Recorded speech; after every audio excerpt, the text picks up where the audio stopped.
Have you ever thought, I'd love to run a half marathon or marathon, and then immediately followed it with, but there's no way I can do that? Maybe you even went as far as looking up training plans, scrolling down to week 10, and your brain freaking out at the weekly mileage. If that's you, trust me, you are not alone. Today we're going to unpack the mental side of chasing your first big distance. We'll talk about how to navigate the doubt, how to recognize the tricks your brain plays on you, and most importantly, how to build trust in yourself as you prepare for that finish line. I am a firm believer that if there's a dream in your heart, whether that be a half, a full, or even something beyond, you've got to do it. You've got to go for it. And the fact that you're listening to this episode makes me believe that you want to, that your heart wants you to run one of these distances, but it's your trickster brain, aka your inner critic, trying to talk you out of it. Not because you're not capable, but because it's just trying to keep you comfortable. Your brain equates new with dangerous, but running big distances isn't dangerous. It's not about perfection. It's about courage, trust, and showing up one step at a time. So if we were meeting in the streets and you were telling me that you're considering being ready for a half marathon or a marathon, then I would be telling you to do it. So if you stop the episode now, maybe that's all you needed, just somebody telling you to do it. I jest. In case we haven't met yet, hello, I'm Gillian. I'm a running mindset coach and the host of your Running Coach with GMacSpurr podcast. I help runners of all levels shift their mindset so they can run further, stronger, and more joyfully. My passion is helping runners break free from comparison and self-criticism so they can enjoy being the runner they are while stepping into the runner they're becoming. Whenever I coach runners who are thinking about their first half marathon or first marathon, the same doubts pop up again and again. If I had a cent or a penny for every single time I heard this, what if I can't finish? What if I finish last? Can I actually do this? I would have at least £5 or $5 for if every single time I heard this, I got a cent or a penny. Here's the thing. The bigger the goal, the louder the doubt. If you're signing up for a 5K, you probably wouldn't even be thinking these thoughts, especially if you've done one before. You might even feel excited, ready, maybe a little nervous, but you've got this. But the leap to half marathon or marathon is different. Your brain labels it as uncharted territory, so the protective thoughts start kicking in. But here's a fun reframe. What if one day, the distance that feels impossible now, the half, the full, the ultra, what if that becomes your new shorter run, shorter distance? Think back to before you signed up for your very first 5K or 10K. Remember the nerves, the doubts, the questions you asked yourself. Chances are they're not that different from what you're asking yourself today. But you achieved those distances, right? Just like you're capable of achieving this new dream. At one point, the idea of running 5K 3 times a week probably would have blown your mind. But now it's highly likely that you run that distance, if not 3 times a week, minimum of 3 times a week. It's possible that you run 6, 7, 8, 9, 10K every single week. But one day, 5K felt far. When you're chasing a big race, that mental chatter often falls into 3 main categories. 3 main thought traps, if you will. Comparison, catastrophizing, perfectionism. For comparison, it's maybe everyone else is faster than me, everyone else is stronger, they're more experienced, they have running friends, they know what they're doing, I'm the odd one out, I don't belong at the start line. Catastrophizing could be, what if I fail? What if I'm last? What if I don't even make it to the start line? And perfectionism, I have to do every single run perfectly. If I miss one, my training is ruined. Sound familiar? These thought traps are not truths. They're just stories your brain spins when you're stretching beyond your comfort zone. Let's review those traps one by one. Comparison. Nobody is looking at you. In the nicest way possible, nobody cares what you're running. They're thinking about their own running goals. They're thinking about themselves. So don't go wasting your thoughts on them. You are there to run your own race. Catastrophizing. What is fail anyway? If you're saying, what if I fail? What does that even mean? I find it helpful when my brain goes to worst case scenario to call out its BS. So what does fail mean? And when you're giving time to the failing, to the being last, to not making it to the starting line thoughts, you've got to give equal airtime to the flip side. What if this is a fantastic success? What if you run your race and don't notice the others running beside you? What's it going to feel like standing at the start line of this race? What if you absolutely smash your seagull, your beagle, your eagle? What if you achieve something in this race that is out of your imagination right now, that you possibly aren't able to dream up? What if? For the perfectionism, well, no, you aren't going to have a perfect training cycle because life happens. I've been running for over a decade and not one of my training cycles were perfect. It's about showing up every week, every day, every run, and doing what you can to support the future you. If you go into your training expecting things to be perfect, then you're going to be disappointed.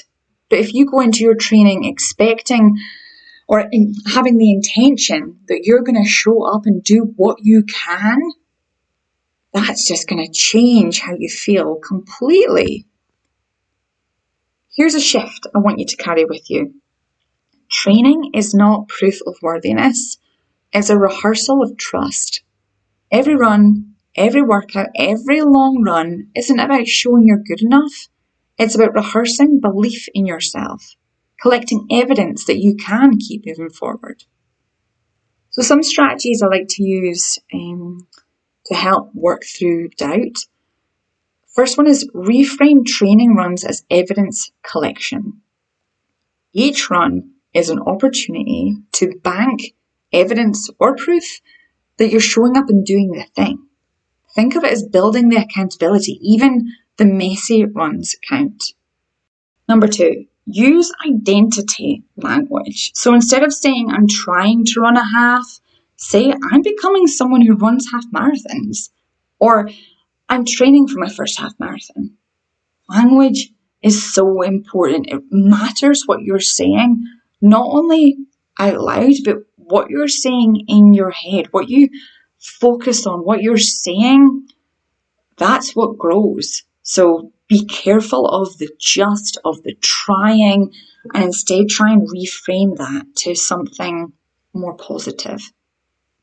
Now, the third one, build micro confidence. So what I mean by this is celebrate the milestones. Every single thing, whether that be you've just run your longest run ever, you've had your most consistent week, you laced up when you didn't want to run, you listened to your body when it said no. Every single one is a deposit in the confidence bank, in the evidence, in the proof bank, whatever you want to call it. And an exercise I do with my one-on-one clients is after every run, good, bad, ugly, I encourage them to think about 3 wins, 3 things they're proud of, 3 challenges they overcame.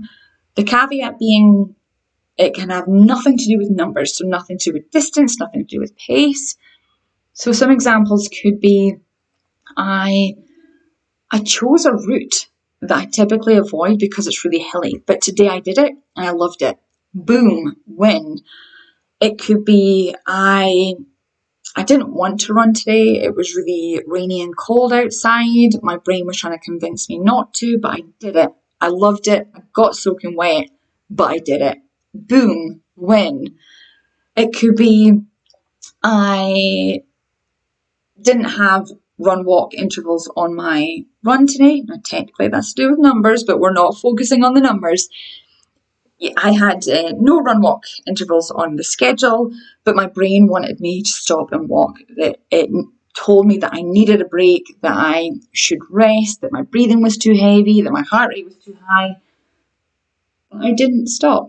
I didn't listen to it. I used the tools that you've been giving me. I worked through what the brain was telling me, and I kept running, and I finished, and I feel so strong and confident and happy with how that run went. Boom, evidence building. It doesn't need to be big, it can be small, it can be medium, it can be micro, whatever. I will never forget signing up for my first half marathon. I felt this huge wave of excitement, of pride, of joy, immediately followed by blind panic. What was I doing? I had never even run a 10k race, and suddenly I was staring down at a half marathon. What the heck? From lacing up for that very first time to standing on the start line of that race was about 6 months. From nothing to half marathon. 6 months. And honestly, I doubted myself constantly. I wanted to be a runner. I wanted to be a half marathoner. But I didn't believe I could do it, at all. Before I started running, I was unfit, unhealthy, did no sports, and now 6 months later, I wanted to be a half marathoner. I wasn't a half marathoner. Heck, I wasn't even a 10K by that point. I signed up for my half marathon about a month after I signed up for my first, no, it was about a month after I ran my first 5k race. So I hadn't even ran a 10k race by this point. Oh, madness. Madness or trusting? I don't know. But one of the things I learned, because there was a lot, one thing is the training plan wasn't just building my endurance, it was building my belief. Each kilometre I ran was evidence that I could go a little further than I thought. And crossing the finish line wasn't really about the medal, it was about proving wrong that voice in my head that said, you can't do this, you can't be a runner, you can't be a half marathoner. That was the day my runner identity caught up with me. And if you're dreaming of running a half marathon or marathon, I highly encourage you to sign up for your very first one that you have a special connection to. Whether that be location, the charity, the race supports, or something that's special to you, because your first half marathon, your first marathon, you're going to remember that race forever. I couldn't tell you much about my second one, but I know my first half marathon and my first marathon, I still get goosebumps thinking about them. And funnily enough, they're the exact same race, just 1 year apart. I did the half marathon in October 2015 and the full in October 2016. On the streets of Toronto, Canada, I became a version of myself that I could never have imagined. One step at a time, belief building one step at a time, identity shifting one step at a time. Now, if you're new here, each episode I give you some reflection prompts, some journal prompts to help you dive a little bit deeper into some of the things that we've been talking about, to help you bring some thoughts from your subconscious into your conscious so you're aware of what is going on in the background. So grab yourself pen and paper or use the notes app on your phone. We have got 3 questions today. Are you ready? Let's go. Okay, question 1. What's the loudest doubt I hear when I think about running a half or a full marathon? What's the loudest doubt that you hear?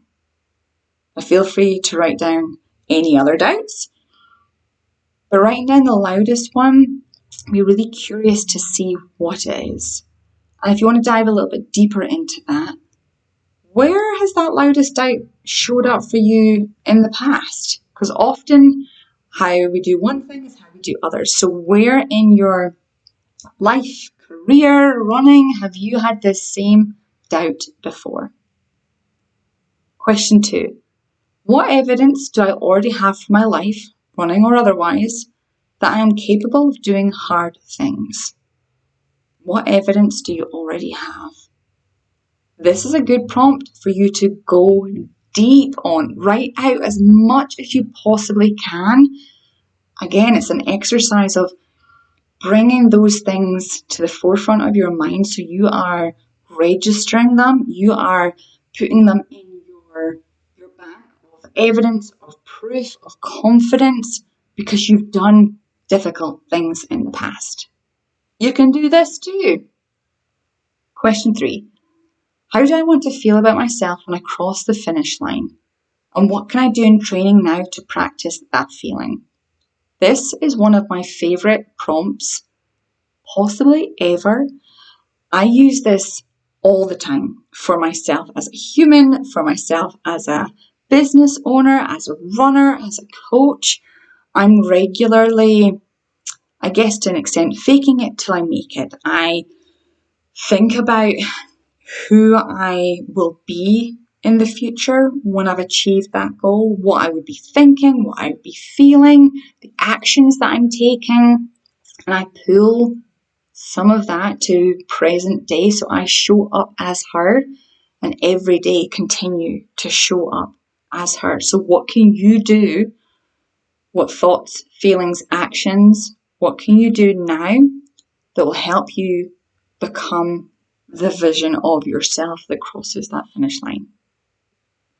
And if you want to share some of your answers, feel free to jump into the Your Running Coach with GMacSpurr Facebook community, share them there, or feel free to send me a DM on Instagram or Facebook at GMacSpurr Coaching. And if you're chasing your first half or full, but the mental chatter is holding you back, this is the exact work I do with my clients in the Runner Identity Project. We don't just train your brain, we train your belief. Check the show notes to learn more, or DM me on Instagram or Facebook if you'd like to chat more about what TRIP, i.e. the Runner Identity Project, can do for you. And if you're already in training, congratulations. Come say hi over on Instagram or Facebook. I've got a few free resources that can be invaluable during those long training weeks. Thank you for listening to the podcast today. If you were questioning whether you were half marathon or marathon ready, I hope this episode has helped you see that you are ready, you are capable, you can do this. Happy running. Chat to you next week. Bye.